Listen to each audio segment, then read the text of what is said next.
ఈ పాకిస్తాన్ పరిస్థితి చూస్తా ఉంటే చాలా దారుణంగా అనిపించింది. ఎందుకంటే చిన్నపిల్లల మాదిరి చేస్తారు ఒక్కొక్కసారి. ఎందుకు మొన్న మన ఇండియా వాళ్ళు షేక్ హ్యాండ్ ఇవ్వలేదని చెప్పేసి వెళ్ళి ఐసీసీకి కంప్లైంట్ చేశారు కదా. మరి ఐసీసీ దాన్ని పట్టించుకుందా, తీసి పక్కన పెట్టేసింది. ఒరే బాబు ఇది అసలు రూల్లోనే లేదురా అని చెప్పేసి.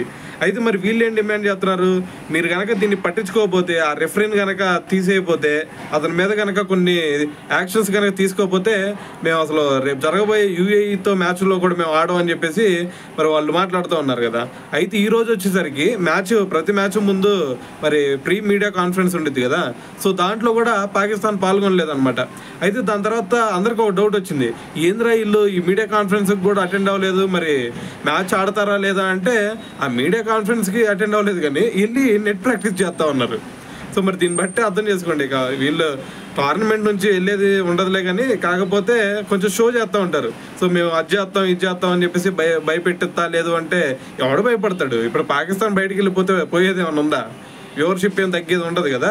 సో మన ఇండియాతో ఏ టీం ఆడినా సరే మంచి వ్యూవర్షిప్ వచ్చింది. అలాగని చెప్పేసి పాకిస్తాన్ వేరే టీంతో ఆడుతూ ఉంటే దానికి అంత వ్యూవర్షిప్ ఏం రాదు, మనకు తెలుసు అదంతా కూడా. సో ఇప్పుడు వాళ్ళు వెళ్ళినంత మాత్రాన మనకి పోయేది లేదు, ఉన్నంత మాత్రాన వచ్చేది ఏమి ఉండదు. సో కాబట్టి పాకిస్తాన్ మరి ఈ రోజు వచ్చేసరికి యూఏఈ అదేవిధంగా పాకిస్తాన్ మధ్య మ్యాచ్ జరగబోతుంది.